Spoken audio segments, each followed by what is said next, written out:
too big.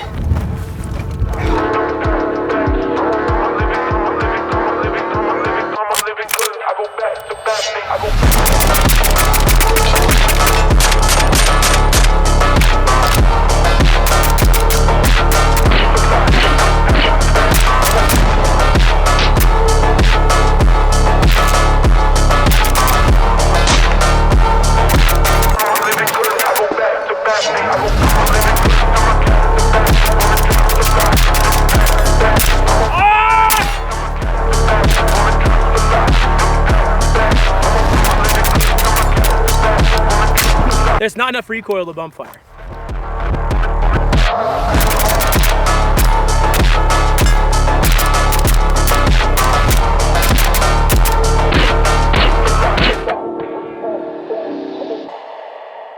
Guys, today we are reviewing an absolutely massive, incredibly long...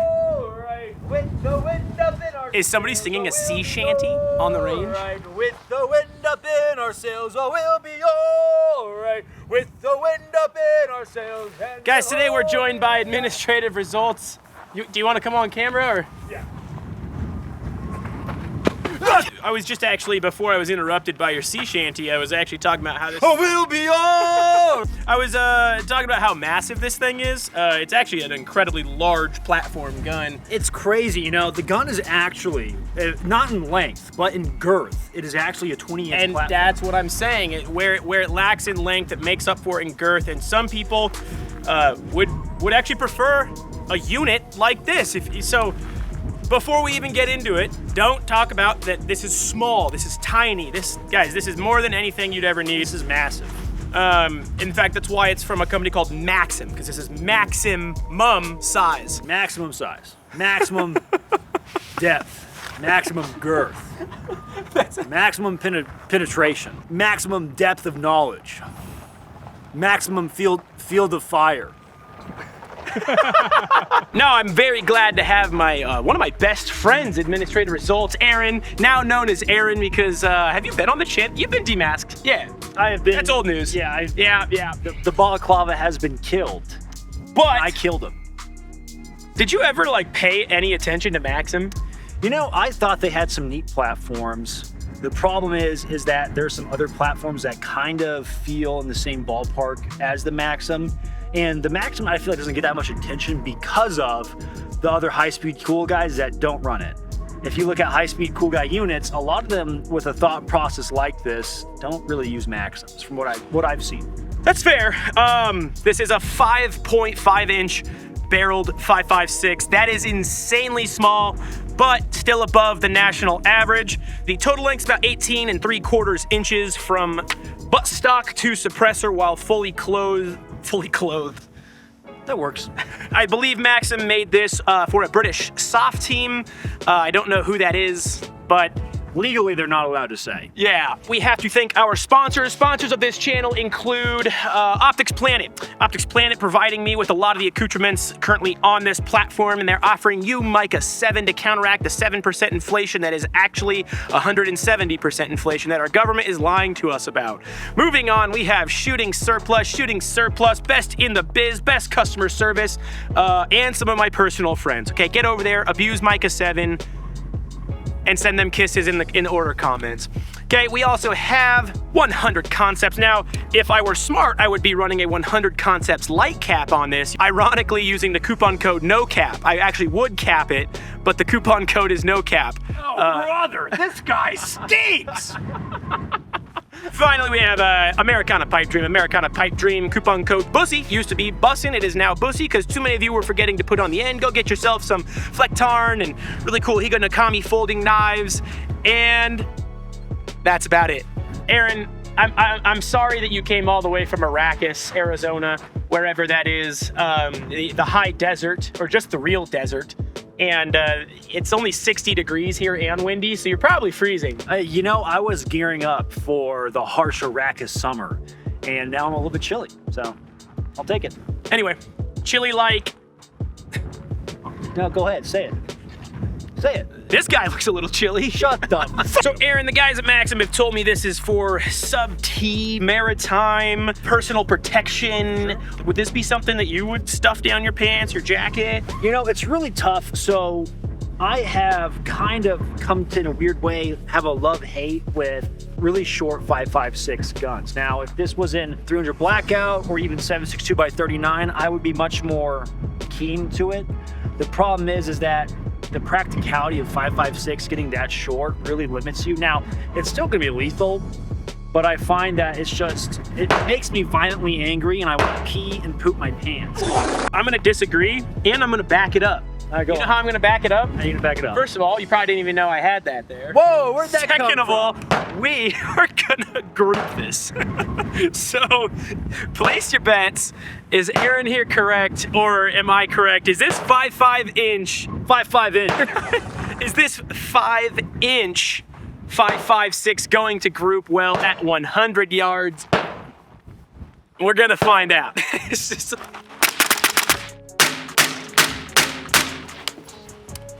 Anyway, Aaron, you seem to think this thing's gonna be like 10 MOA. Buddy, I don't think it. You know it? So I'm using ammo from LastShot AZ, coupon code PLUG. If you need ammo from there, free shipping on orders over $250. So these are just 55 grainers out of a 5.5 inch 5.56. I'm gonna guess we're gonna probably see like a 7 or a 5 MOA. We'll also shoot some 77 grainers that I got from LastShot as well, the Black Hills.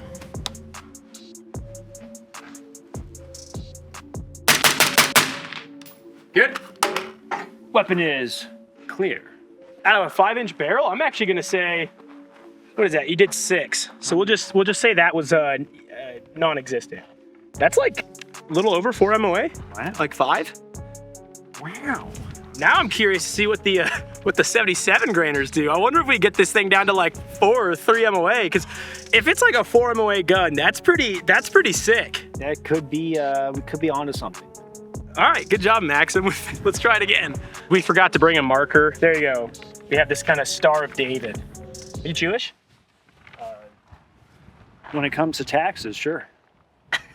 Now, before we do group it with the 77 grainers, it should be noted how stupid quiet this suppressor is out of a 5-inch 5.56. This is ridiculously quiet for what it is. Doctor, I would concur. I thought you were shooting a gas blowback airsoft gun.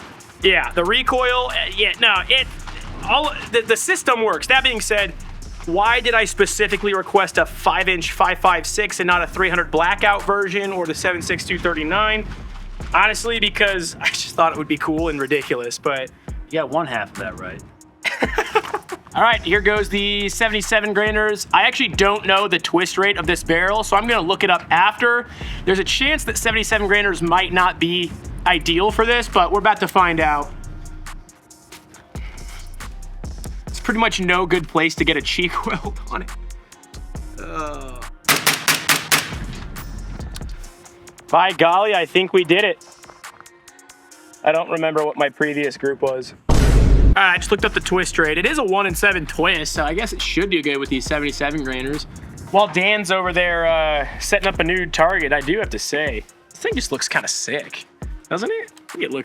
It's definitely a vibe. I don't care what you say, there's something about this fat daddy suppressor, big old handguard, and just nubby, just nothing gun that really gets me hot and bothered. I'm also gonna give it to Maxim. My current setup is pretty ridiculous. I don't know. We're definitely not doing them a service with this, but whatever. This is what they get for being cool guys, I guess. All right. Let's go check out those results. The administrative results. Right on left, right, left, left, left, left, left, right on left. Seems like I'm going left and you're going down.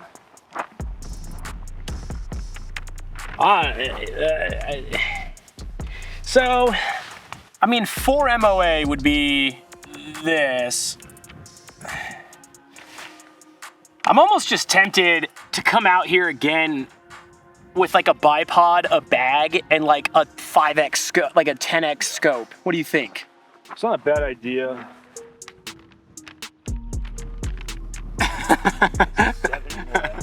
So this group down here, this is the one that I pulled. This would be like 3. That'd be like 4. That'd be like 4. That's like 4 MOA, and that's with the crappy shooting position too.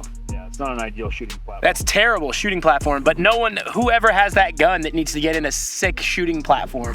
Yeah, I mean, in theory, it's doing a good job at what a PDW is. It's like it's putting the rounds on a torso. I mean, that's still a pretty decent group if you consider, like, all right, 100 yards, you catch your bad guy and he's not behind cover, so you're not trying to make a reduced silhouette shot, because if your bad guy is shooting at you and he's using cover, he's going to be a smaller target. You could still probably put those rounds in there. It's just... I feel like the gun was clearly, I mean, it's pretty obvious the gun was designed to be like, kick the door open and put rounds on target. I would say that's far beyond acceptable accuracy for what it's designed for. Right, I mean, it's designed to be a PDW. To me, a PDW is like that overmatch if you're facing guys that may not have, say like an assault rifles, right, as an example. People are gonna go crazy that I said that, but it is a real term. So to me, a PDW is like, all right, you're facing bad guys that may have shotguns or handguns, and that is in itself a very wieldy little subcompact rifle setup that can overmatch those guys at distance. Yeah, I mean, I'd rather have that than a pistol. Right, I would much rather have that than a pistol. That's any for sure. day. Making these shots with a handgun at 100 yards consistently in that grouping. Oh no, if this was a handgun, we probably would be like corner to corner at 100, it would be for sure. And the accountability of your rounds, because if you're a good guy, you're always like, all right, where are my rounds going? Have you ever grouped a handgun at 100? That'd be interesting. That would be interesting. Should we group a handgun? I'll save that for later. All right, I think after this, we're gonna call it quits and head to the studio to finish talking about this, because the wind and the construction crews is just killing my vibe. But with the wind up in our sails, I will be whole. I have a feeling people are going to be saying that 5-inch 5.56 is completely useless and has absolutely no use case whatsoever, and that you shouldn't buy one. Obviously, the gun was meant to be super, super compact while delivering a rifle payload, okay? Meant to be deployed and stowed otherwise. And if that doesn't fit your use case, I'm going to give you a galaxy brain moment here. God, don't buy one. It's just, you know, it's supposed to be a very compact package that delivers a heavier load. Honestly, if you're buying a 5-inch PDW, like, suppressed unit like this, and the first thing you do is go try to group it at 100, you probably bought the wrong gun anyway. So what we're gonna do is be like, oh no, there's a bad guy. He's like 50 yards. Oh no, 2 bad guys. It gets the job done for exactly what it was made for. But that doesn't mean that I'm still not gonna group it with a 24x scope. Why would you put a magnifier behind this EOTech on this small of a gun? Because let me explain something. PID, okay? Positive identification is very important. You may not be taking really, really far shots with this thing. You may need to identify somebody upon which you can then close the gap and engage. Now, I'm not gonna say you can't engage at like 100, 200, 300. Obviously, this is a 5.56. What's cool about having this small of a 5.56 is you still have more velocity and firepower than this MP5. Okay? Nonetheless, you're still getting more performance out of this Chad, okay? So, for all the people that have already typed in the comments like 5-inch 5.56 is useless, it's not useless, it just may not be useful for what you need it to be useful for. This suppressor sounds so good, it's hard to communicate through the camera. Take a step back, and I'm gonna give you guys a sound comparison on a 10.5 with a Surefire suppressor versus this 5-inch barrel.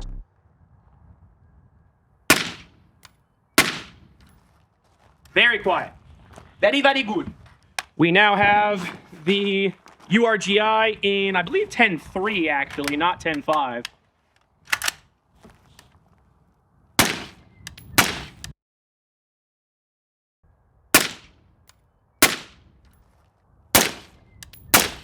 First of all, it's significantly louder, and even with the Voltor A5 buffer system, significantly more recoil impulse. Now, the RC2 is a very gassy suppressor.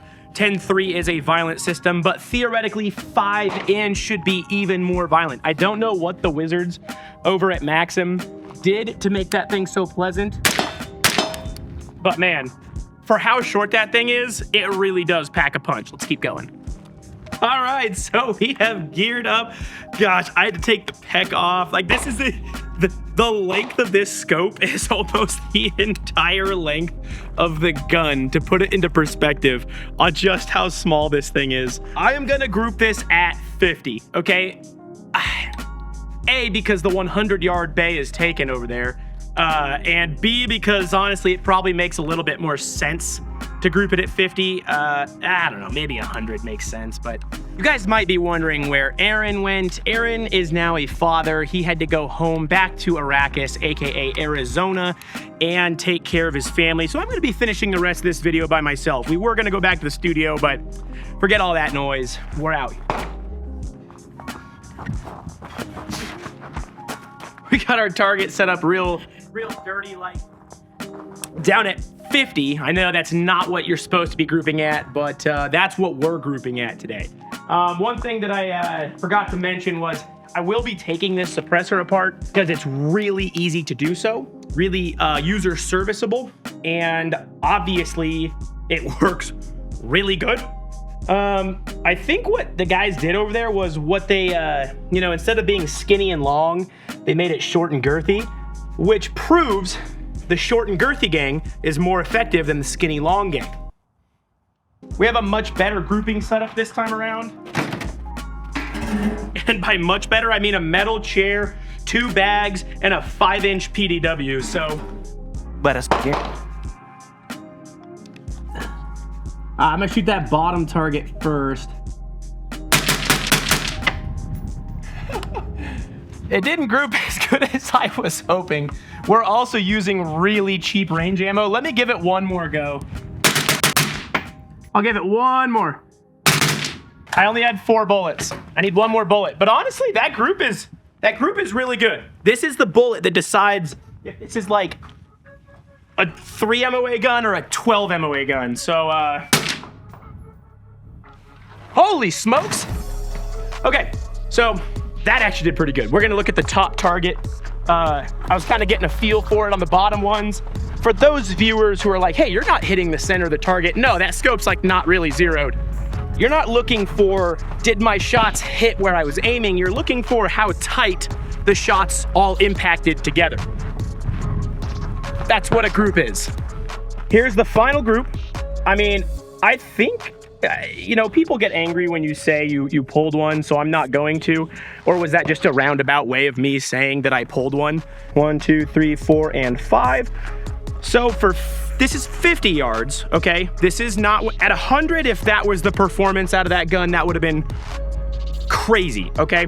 You kind of have to imagine that opens up, I double. It's further. That's really good.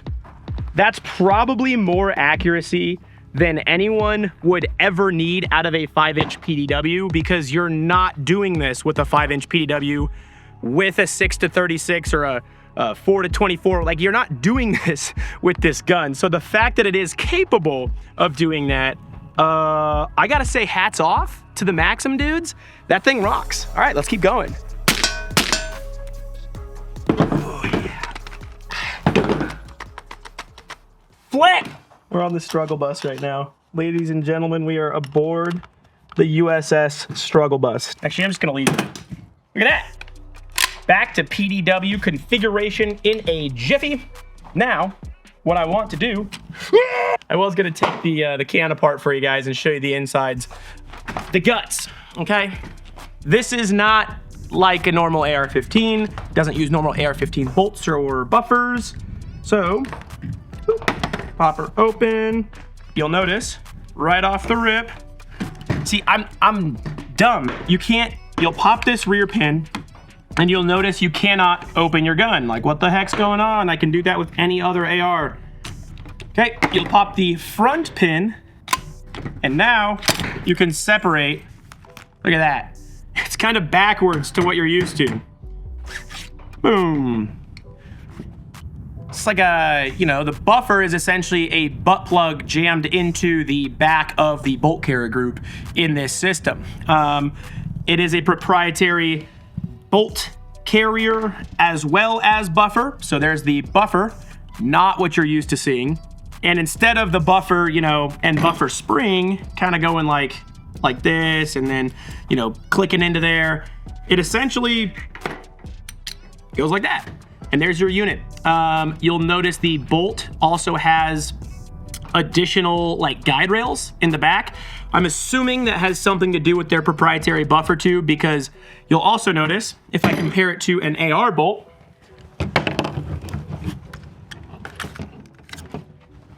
significantly longer. So Maxim bolt, AR-15 bolt.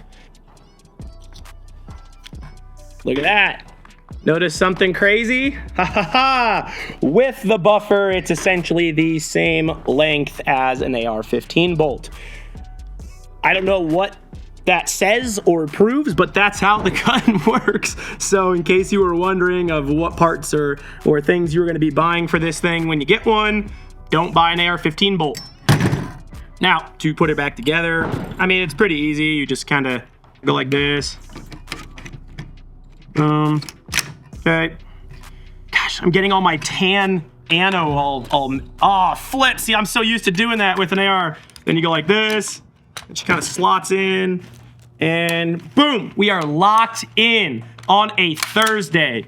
We are ready to rip and roar if we had bullets. I need more bullets. I need more bullets. That's really good ejection. Oh, I was trying to let the can cool down.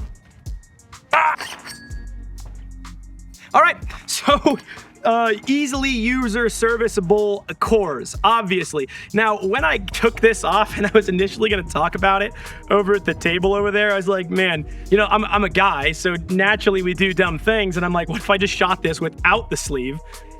What are we doing? Maxim, forgive me. Let's see how suppressor cores do without the sleeve. Oh. You know what's crazy? It acts as a ludicrous brake. Damian, stand to the side of me. It actually shoves the gun immensely down. Ready?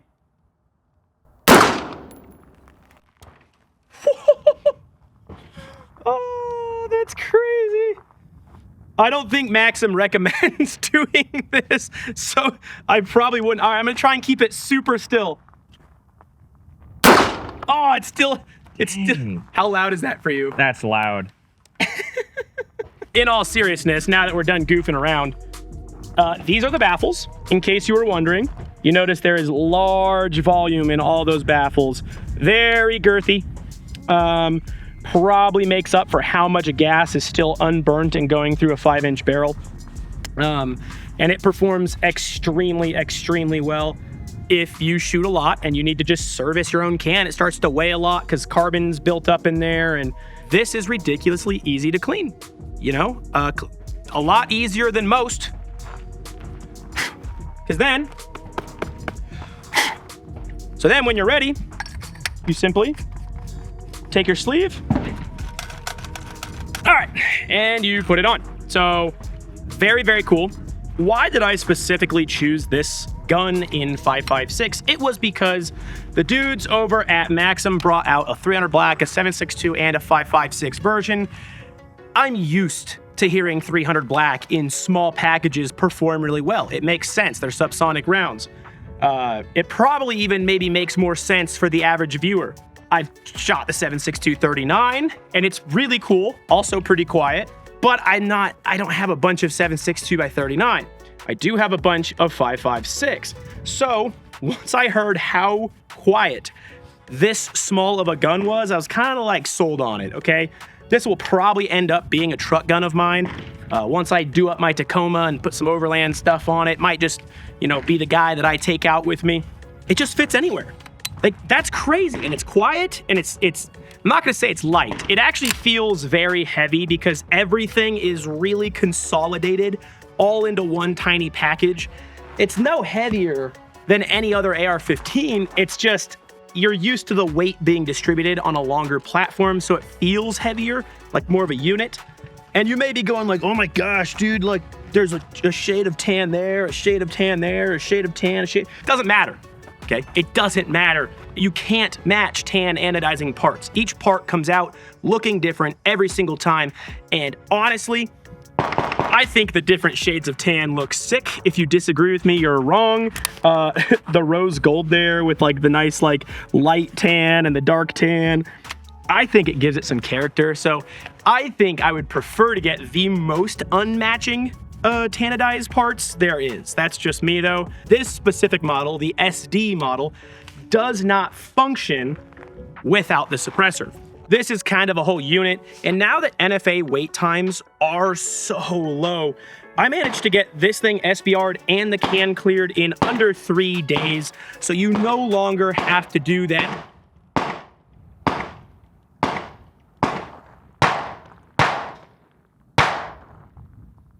So you no longer have to do the whole like, oh man, it's a stupid gun and system because now I have to wait years in order to get my can cleared and my SBR with my nice, you know, super tight stock. No, that is no more, because now you can get your stamps cleared in legitimately like under 3 days for the SBR and the can.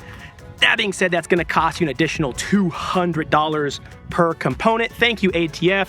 I agree, we should not have to do it at all. I think it's bogus. We shouldn't have the ATF in general. For that matter, we probably shouldn't have any three-letter agencies. Abolish the FBI, the CIA, the IRS, the ATF. They're all just tyrannical organizations. Okay, guys? I gotta say, Maxim was a company that was never on my radar. I never cared about them. I never looked at their guns in a serious manner. After having played with them, I am thrilled that I have one now, and it has become one of my favorite guns that I have. I love it. I love the girthy short suppressor. I love the Tano. I love how tiny it is. I love how accurate this gun is for being in such a small package. I love the sound. It is one of the quietest cans out there. If you look up the PewScience rating on this, this can is up there, okay, with some of the highest PewScience ratings. Shout out to Jay from PewScience. That guy is a wizard with suppressors. Always go check out PewScience before purchasing a suppressor. One of the things that I really like is the ambidextrous mag release. It's really simple. I don't know why more companies don't do this, because it literally adds almost no additional components.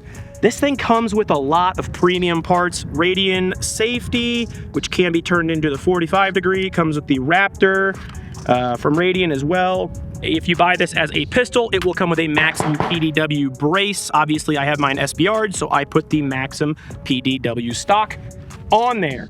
The brace is very good. If you don't want to do 2 tack stamps, just run the brace. You're not losing out on a whole bunch. No matter what, you really can't get a good cheek weld. It's more of a chin weld back here, and you just let your head float. I would recommend getting a riser. The riser I have on here is from Castle Group, okay? They make great risers for aim points, EOTechs, all that kind of stuff. Guys, I really think that Maxim should be paid attention to. One of the pet peeves you hear on this channel all the time is lazy handguards. I hate lazy handguards. A lazy handguard would be a Palmetto State Armory with the 2 bolts that just simply clamp, and I've seen them come loose on Lucas's videos. I'm not hating on PSA. It is a cheaper product, but it's lazy, and there are some higher end companies also making lazy handguards. This is what I would consider the furthest thing from a lazy handguard. This handguard is sick. It integrates perfectly with your suppressor. It has the awesome, barrier stop and hand stops. You don't burn your hands on all the girth up there. It looks sick. Double QD swivel inserts on both sides. It has a sick lockup that's not going to slide loose on you, and a release for the front end of the rail right there. This thing is nasty, okay? A lot of engineering work went into this, especially to get a 5-inch 5.56 accurate and cycling as soft as it does. Holy smokes, I love this, okay? I'm not gonna lie, it does have its flaws, and we'll get into that right now. All right, so my bolt is now open. If I had a 30-round mag and I had been shooting this thing suppressed all day, which you have to, the gun's gonna be kind of gunked up. Now, this can go for any gun, but it does happen sooner on this gun. That spring back there, the buffer weight, it's all a little lighter and weaker than your normal AR-15. So if I were to jam a fresh 30-round mag in there, sometimes I've noticed upon dropping bolt, it might just go like that. It might just stop, and then you kind of have to and rack it, and then you'll seat your round. Maybe run 29 in the mag if you want to be extra safe instead of 30. I feel like there's no free lunch with any system. When you're dealing with a gun this size, you have to make sacrifices somewhere. Spring pressure, bolt weight, carrier weight, buffer weight, all that makes sense. That's where, you know, the sacrifice had to be made. While talking about the downsides, one downside is this handguard gets hot fast, okay? After about two mags, you know, basically burn down, you might want to be wearing a glove. Now, whenever I shoot these intros, I go through like a whole onward research recce rig full of mags. It did start getting pretty hot. Honestly, for what you're gonna be using this thing for, it's not that big of a deal, but it is something that should be noted.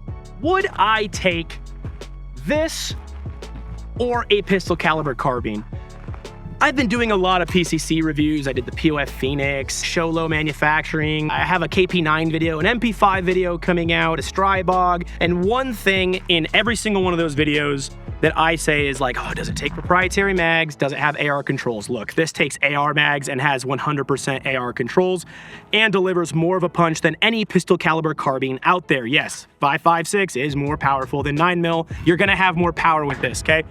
I would take this over a PCC. That's my opinion. Feel free to tell me why I'm wrong in the comments. In fact, I love engaging with you guys in the comments. If you guys think that anything I said is incorrect or you have other points to make, please say them down below. If they're productive, I probably will respond to them. So, I don't know. I have a strange attraction to this gun. I really like it. Everything from the dudes over at Maxim to the product they make to the way it looks, because that is a sick looking gun.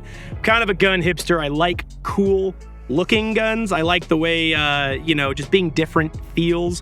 All right, so now I have spent about a week on this gun, multiple days. I shot it before hanging out with Aaron, shot it while hanging out with Aaron, got some of his opinions, and now we're out here again shooting about another, probably 500 through it. So probably about 1,500 rounds total, which, you know, there's gun reviewers out there who do a lot more rounds than I do, but I don't have the capacity to really just melt down every gun that comes into my my hands.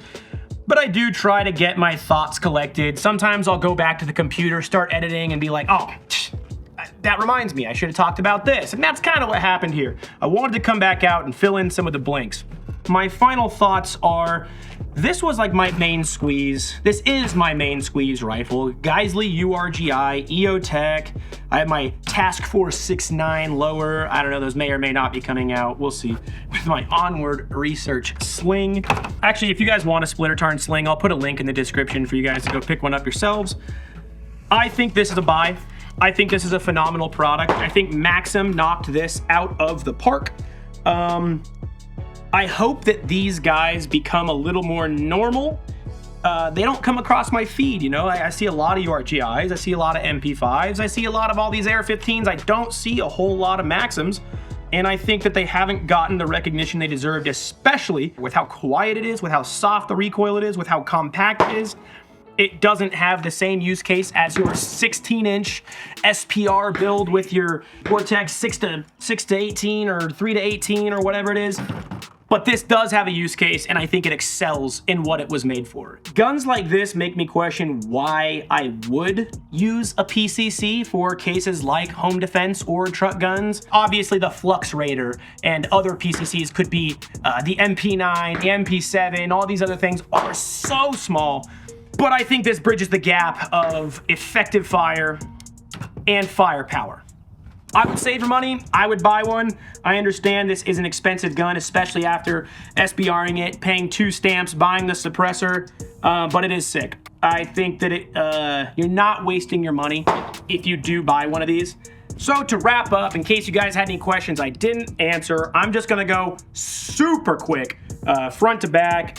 This is the Maxim suppressor. It is required with the upper receiver group in order to cycle the gun, okay? This is a one whole unit. You need to purchase both of these in order for it to work. That's with the SD model specifically that we're talking about.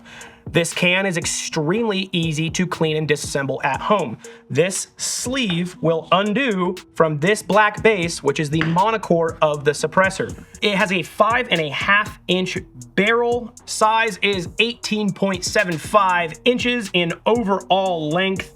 Get a little bit longer when you do have that stock extended. The gun is a billeted upper and lower receiver. It does come in 5.56. It does come in 7.62x39. It does come in 300 black. Pick whichever caliber you want. If you don't want 5.56 and you think I'm done for getting 5.56, then I'm dumped. Proprietary bolt carrier group, proprietary buffer, spring, all that kind of stuff, all tuned and designed to work as a complete system. That is why this guy shoots so ridiculously soft, okay? Overall, phenomenal gun, awesome time. I have very little bad things to say about it, unless you want to get into the nuance of how 5.56 ballistically performs out of a 5.5 inch barrel. Still better than how 9mm does.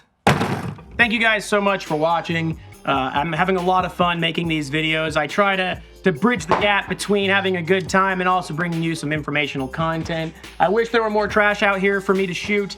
Maybe I'll get my own range someday and maybe I'll just buy a landfill. Wow, dude, I'm gonna be dreaming about that. Seriously, thanks for watching, guys. All my sponsors and everything are in the link in the description. Oh, I probably should have done this at the beginning, but I forget. I'm not very good at this stuff. Maxim did supply me the firearm. I did not pay for it. They did not pay anyone or any third-party marketing groups for the review. I didn't get paid by them for the review. There was no exchange of money to any party anywhere for the review. They simply wanted it on the channel, okay? That was it. That's all I got for you. Take care. Love you guys. Also, if you never have and you're not even interested, I still implore you, go to church. Try it, okay? You may like it. You may not. I just implore you to explore finding God, okay? I'm sorry if that upsets you.